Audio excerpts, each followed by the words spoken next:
Si no tienes cuidado y te atraviesas fuera de la realidad en las áreas equivocadas, acabarás en los backrooms, donde no hay nada más que el hedor de una vieja alfombra húmeda, la locura de un amarillo monótono, el interminable zumbido de las lámparas fluorescentes y los aproximadamente 6 millones de millas cuadradas segmentadas al azar en cuartos vacíos dentro de los cuales estarás atrapado. Dios se apiade de ti si escuchas algo rondando cerca, porque es seguro que eso ya te habrá escuchado a ti también. Con este texto nacería una de las creepypastas más importantes de nuestra época, quizá a la par del mítico Slenderman, publicado en 4chan un 12 de mayo de 2019. Los Backrooms. Estoy convencido de que el autor jamás habría previsto el impacto cultural que su post tendría en años venideros. Y sin embargo, lo que originalmente inició como un post cuya intención era la de generar incertidumbre, en la actualidad, esto ha mutado a tal grado que aquello que se supone debería causar incomodidad, rechazo o miedo, ahora es capaz de dar emociones completamente contrarias a esto. Y es que, a veces, el mayor terror que ocasiona los backrooms no es quedarte atrapado ahí para siempre, sino saber que es donde quisieras estar y nunca podrá ser así. En este video hablaremos acerca de los backrooms, el horror liminal y su evolución en los últimos años. Cómo es que este tipo de horror ha dado paso a nuevos géneros e ideologías. Por favor, ponte cómodo.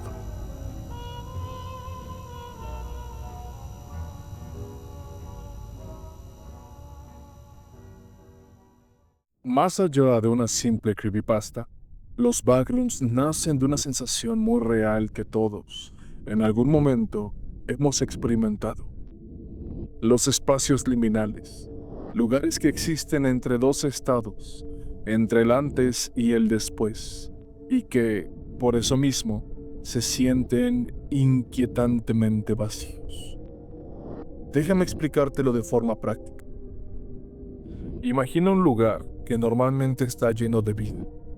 Un centro comercial, un salón de fiestas, un cine, una escuela, un parque, un arcade.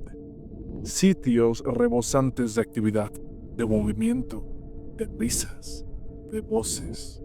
Son lugares que tu cerebro ya asocia con compañía, con vida. Ahora imagina que esos mismos lugares están completamente vacíos. ¿Alguna vez saliste de una función nocturna y caminaste por los pasillos de un cine silencioso? ¿O visitaste tu escuela durante un día feriado o por la noche? Si lo hiciste, seguramente notaste que algo se siente raro. No necesariamente peligroso, pero sí inquietante, como si el espacio mismo estuviera fuera de lugar.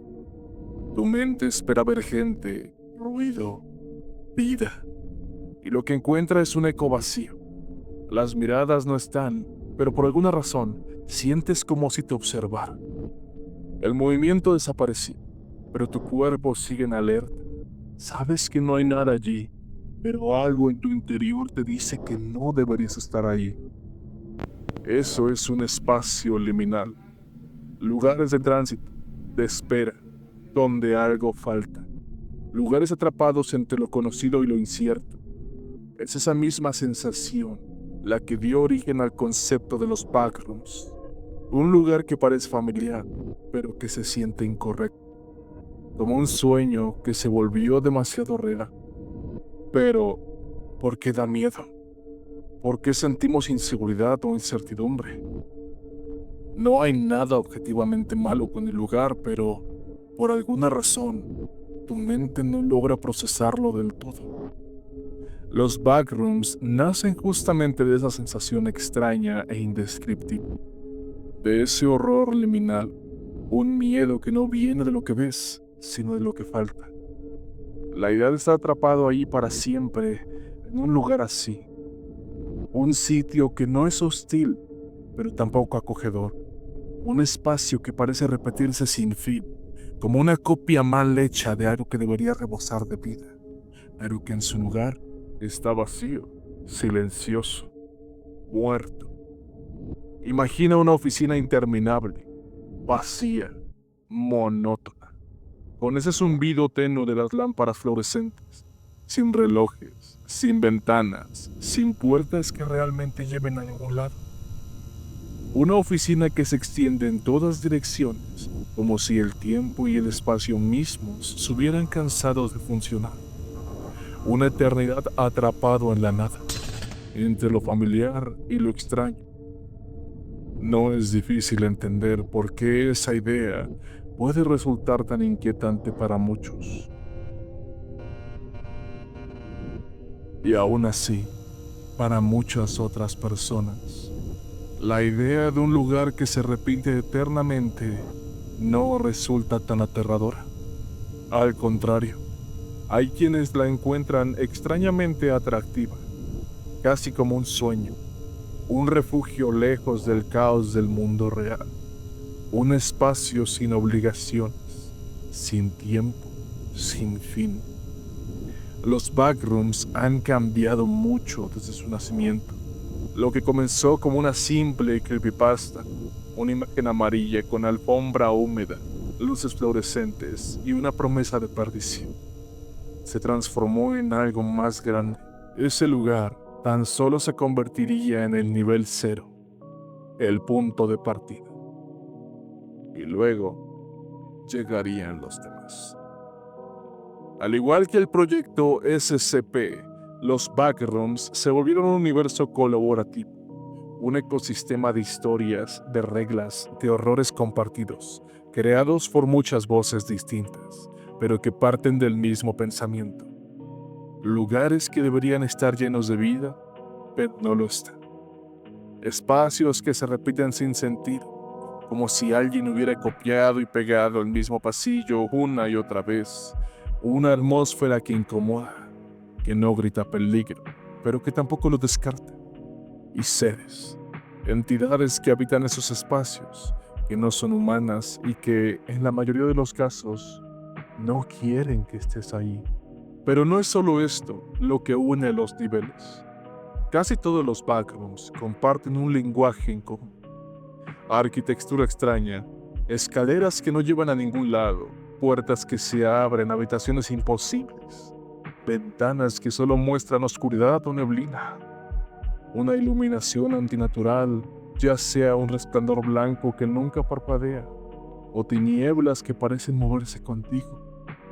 El sonido, un zumbido constante, un silencio absoluto, o ruidos lejanos imposibles de ubicar. Y finalmente, la soledad. Siempre la soledad. Como si el lugar mismo te negara cualquier conexión humana. Así, cada nivel tiene su propio ambiente, sus propias reglas, su propio sabor. Pero todos comparten ese mismo espíritu, el de un espacio liminal elevado al extremo. Un purgatorio arquitectónico donde la lógica y el tiempo no tienen ningún sentido. Incluso a partir de los backrooms y del concepto de los espacios liminales, han surgido nuevos géneros, o mejor dicho, nuevas formas de sentir. Estéticas, ideas, emociones visuales que exploran lo extraño, lo olvidado, lo que parece soñado. ¿Has escuchado hablar de Weirdcore, Dreamcore, Liminalcore, Nostalgiacore? Son nombres que suenan como etiquetas de internet, pero esconden algo más profundo. Todos ellos comparten una raíz común con los backrooms, una sensación, la misma sensación. Weirdcore nos lleva a lo extraño, a lo distorsionado, a imágenes que parecen salidas de un mal recuerdo. Dreamcore explora lo onírico, lo suave, lo surreal, como si estuviéramos viendo fragmentos de un sueño infantil del que no queremos despertar. Liminal Core se enfoca directamente en lo que está entre lo transitorio. Estaciones desiertas, habitaciones sin contexto, perdidas una de otra. Nostalgia Core juega con la memoria, con esos recuerdos vagos de la infancia. Imágenes de una época que tal vez ni vivimos, pero que sentimos como propia. Y podríamos seguir. Hay tantos subgéneros. Pool rooms, con sus interminables piscinas vacías y sus azulejos mojados, es una derivación directa de los backrooms. Kidcore, con sus colores brillantes y su inocencia, también puede tomar un giro perturbador cuando se saca de contexto. Incluso géneros como Lost Wave o Hypnagogic Pop en la música exploran esa mezcla de familiaridad y olvido. Todos ellos están cimentados sobre la misma base. Lugares y sensaciones que deberían ser reconfortantes, pero no lo son. Nos muestran lo que hay en los márgenes de la experiencia humana y nos recuerdan que a veces lo que más miedo da es lo que parece conocido, pero que no lo es del todo. ¿Y por qué estas imágenes nos provocan esa sensación tan extraña, tan difícil de poner en palabras? La respuesta en el fondo es profundamente humana. Todos estos géneros, Liminal Core, Weirdcore, Dreamcore, etc., beben de las mismas fuentes: la memoria, las emociones y nuestra forma de percibir el mundo. Nuestro cerebro odia los vacíos, detesta lo que no puede entender. Cuando se encuentra con una imagen distorsionada, con un lugar que parece vagamente familiar pero no encaja del todo, entra en conflicto. Intenta completar lo que falta con recuerdos, con emociones, con asociaciones, pero no puede. Y en ese intento fallido aparece el desajuste. Esa incómoda sensación de que algo no está donde debería, de que todo es casi normal, pero no del todo. Lo llamamos disonancia cognitiva visual. Estas imágenes no muestran lugares reales, pero tampoco parecen completamente falsos. Apelan a recuerdos que tenemos almacenados en lo más profundo de la mente, fragmentos borrosos de la infancia, escenas desordenadas de un pasado lejano.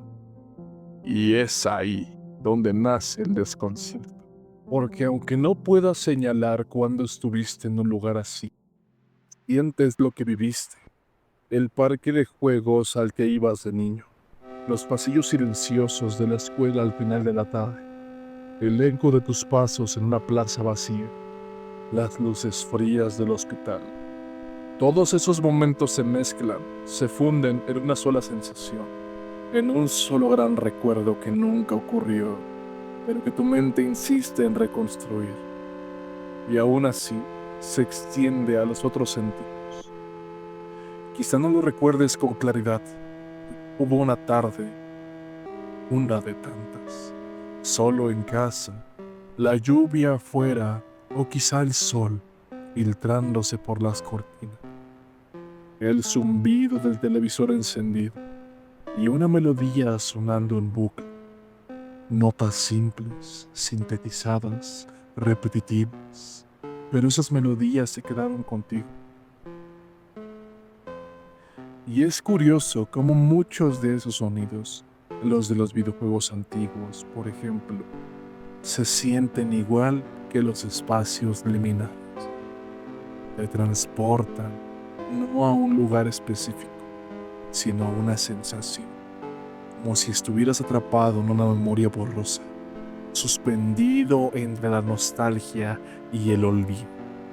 Sonidos como los del pueblo lavanda en Pokémon, las notas distorsionadas y casi fantasmales de Silent Hill, la música de medianoche en Animal Crossing, o esos lugares extraños en Airbound, donde todo parece un sueño con fiebre, Todos esos temas comparten algo: la imperfección, el vacío, la repetición. Eran limitados, sí, pero precisamente por eso tenían tanto espacio para que nuestra mente los rellenara con emociones. Nos hacían imaginar, recordar, sentir. Pero no es solo la música de los videojuegos. También hay algo en ciertos artistas contemporáneos. Música como la de Grimes, Kinneret, Adore o hasta Quiero Bonito. A veces suena como música etérea, como sacada de un sueño lúcido.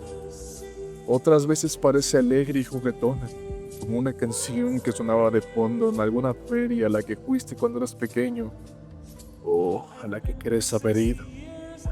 Hay algo infantil, algo distorsionado, algo melancólico escondido entre sus capas de sintetizadores y voces tratadas. No son canciones hechas para asustarte, pero tampoco te hacen sentir completamente seguro. Ese contraste es lo que las convierte en la banda sonora perfecta para videos de Dreamcore, Weirdcore, Backrooms, porque suenan como si recordaras algo, pero no pudieras ubicarlo, como si fueran ecos de una vida paralela o fragmentos de un sueño del que no quieres despertar, del que no sabes si alguna vez saliste. Nuestro cerebro, enfrentado a sonidos extraños pero vagamente familiares, intenta encontrarles sentido, asociarlos con algo ya vivido. Si no lo logra, sentimos esa disonancia y desajuste emocional. Y es entonces cuando nace esa sensación: la nostalgia, la extrañeza, la sensación de estar fuera de lugar, como si estuviéramos en un recuerdo que no nos pertenece. Y aún así, a pesar de que todo esto suena perturbador, desorientador o incluso triste, ¿por qué entonces nos produce calma? ¿Por qué ver una escuela vacía, una calle sin gente, o escuchar una melodía distorsionada de un videojuego antiguo nos hace sentir como en casa? La respuesta no es sencilla, pero está en nosotros. Está en cómo procesamos la memoria, en cómo recordamos la infancia. La niñez está envuelta en una bruma emocional. Recordamos sensaciones, no hechos, espacios, no momentos. Y muchos de esos recuerdos estaban envueltos en inquietud, en espera, en contemplación. Estar en la sala de espera de un médico, caminar por el pasillo del supermercado, sentarse solo después de clase, viendo la luz filtrarse por las ventanas. Momentos largos, lentos, pero que nos hacían sentir seguros. Todo estaba bien, aunque ahora, en retrospectiva, parezcan cargados de nostalgia o melancolía. Y por eso, ver un lugar así, un pasillo vacío, una zona de juegos abandonada, una foto desenfocada con neblina, una oficina interminable, no solo nos remite a la tristeza del pasado, sino también a esa paz simple, monótona, cálida. A esa época donde el tiempo no corría tan rápido, donde los días eran largos y silenciosos, pero llenos de una extraña seguridad. Nos sentimos seguros porque, aunque haya algo inquietante en esos espacios, nadie nos va a hacer daño ahí. No hay gritos, no hay caos, no hay exigencias, solo ecos de un pasado. Ecos de una época que no entendíamos del todo, pero en la que estábamos completos. Por eso, aunque no podamos regresar, ver esos lugares, escucharlos, imaginarlos, nos da consuelo, como si estuviéramos visitando un viejo amigo o volviendo a casa después de mucho tiempo. Pero justo cuando creemos haber encontrado refugio en esta nostalgia, damos la vuelta y el recuerdo ya no es cálido. La bruma se vuelve nieve y lo que era hogar ahora se siente vacío. Ahí es donde vuelve el horror, el verdadero horror de los pagos, porque no es un susto repentino, no es sangre ni monstruos, es esa sensación de estar perdido, de estar en un lugar que conoces, pero que no está bien, un lugar que parece repetirse hasta el infinito, sin razón ni salida. Y lo más perturbador, un lugar solamente hecho para ti, como si tus propios recuerdos hubieran sido utilizados para construir un laberinto del que no puedes escapar. Este tipo de horror se ha explorado en muchos videojuegos que han sabido entender. Títulos como The Backrooms 1998, Escape the Backrooms o incluso juegos como Anemiopolis o No Players Online utilizan entornos liminales para generar incomodidad. No necesitan mostrarte nada explícitamente, basta con ponerte en una escuela vacía, una oficina sin alma, y dejar que el ambiente te coma por dentro. El sonido también juega su papel. Zumbidos lejanos, luces fluorescentes parpadeando, reverberaciones, tonos musicales que parecen sacados de un viejo cassette infantil. Todo está diseñado para confundirte y confrontarte. Y lo más inquietante es que, aunque todo se ve y se escucha como algo familiar, sabes, en el fondo sabes, que algo está profundamente mal. Así es como los backrooms cierran su ciclo. Comienzan siendo nostalgia, luego se tuercen en inquietud y finalmente te atrapan en un terror que no puedes explicar. No por lo que ves, sino por lo que sientes. Porque ese pasillo amarillo y esa alfombra sucia no deberían darte miedo. Lo hacen. Y como veníamos diciendo ya, si hay un medio que ha logrado capturar con precisión la esencia de los backrooms, son los videojuegos. No solo por su capacidad de representar visualmente esos espacios infinitos y vacíos, sino porque te obligan a estar allí. A diferencia de una imagen o un video, en un juego no puedes simplemente mirar y seguir adelante. Tienes que moverte, explorar, respirar ese aire ficticio y sentir que cada paso te aleja de cualquier posibilidad de retorno.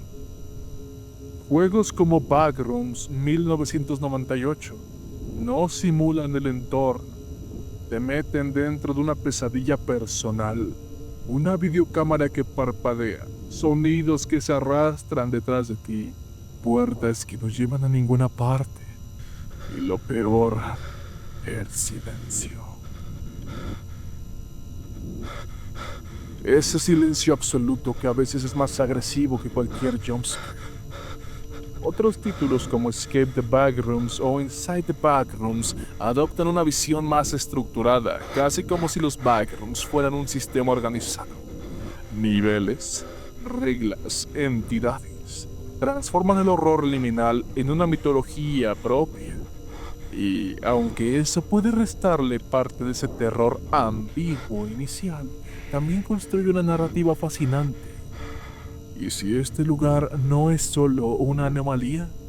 ¿Y si es una prisión, un experimento, un espejo de la mente humana? Incluso hay juegos como Anemiopolis, que optan por un enfoque más psicológico, sin entidades, sin persecuciones. Solo tú, en un mundo que parece estar diseñado para incomodarte con su normalidad exagerada. Piscinas infinitas, luces artificiales, pasillos diseñados con la lógica de un sueño confuso. Y ahí es donde el horror más puro entra. No hay nada malo. Y sin embargo, todo está mal. El videojuego, en este contexto, se convierte en más que una simulación. Es una extensión de tus miedos más silenciosos. Te enfrenta a la soledad, al tedio, a la repetición. Te hace preguntarte, ¿y si me quedo aquí para siempre? ¿Y si nunca hubo una salida? Este es el verdadero terror de los backrooms llevados a los videojuegos. No el monstruo que corre, sino la idea de que el juego no tiene fin. Solo niveles, pasillos y tu propia mente intentando encontrar sentido. Y es curioso cómo hemos llegado hasta aquí. Empezamos hablando de un lugar inventado por internet, un pasillo amarillo sin fin, y terminamos adentrándonos en un mundo que, más que ficticio, parece salir de lo más profundo de la memoria humana. O esto es apenas el principio. Los backrooms no se detienen en imágenes, música o videojuegos.